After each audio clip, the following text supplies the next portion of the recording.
One or two more, maybe. We are taking your calls. 617-830-4750 is the number.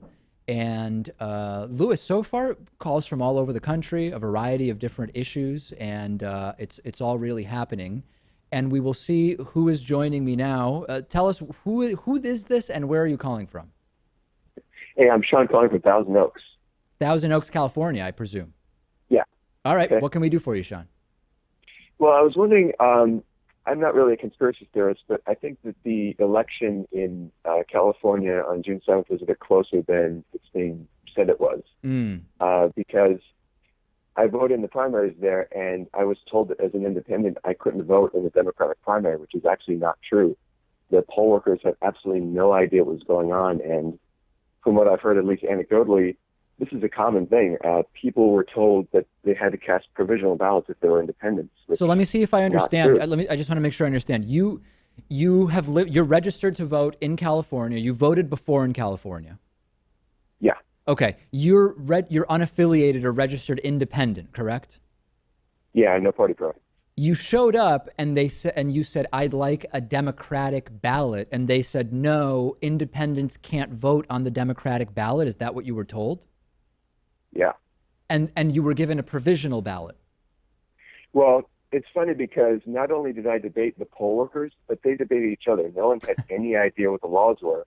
And after 10 minutes, they finally gave me a Democratic ballot. And there was actually a woman next to me who was also an independent, and they were giving her a provisional ballot, and then she overheard me arguing with these guys and also started demanding a Democratic ballot.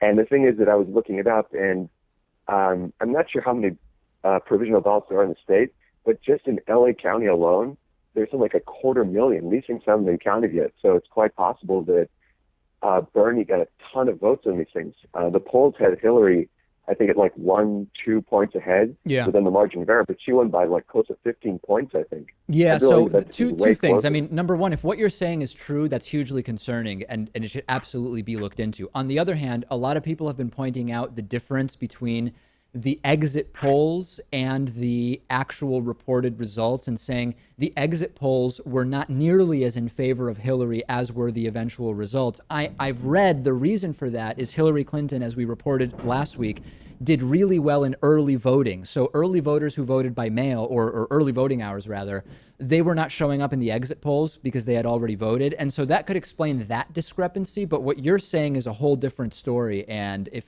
you know, hopefully people will hear it and we can look into that and get some clarity. Thanks so much for the call, Sean. I appreciate it. Thank you very much. I reported to the county clerk, by the way, so thankfully they're looking into it. Good job. Good job. We may have time for one more call. The number is 617-830-4750. If we get that last call in the next few seconds, Lewis, just let me know. And actually, Lewis is flagging me. He is doing everything he can to signal me to end this segment. He has had enough, and he is about to burn the entire studio down if I don't wrap things up. So that is going to wrap it up this week for calls. Thanks to everybody who called. 617-830-4750. Will be the number next week when we do this. Lewis, a success today? We got a nice variety of calls, I would say. Highly, highly successful. Most calls we've ever taken. Absolutely. And that, I think, is a good thing. I don't know what else to call it. We will take a break, and so much more going on today. Thanks for being with us on this Friday.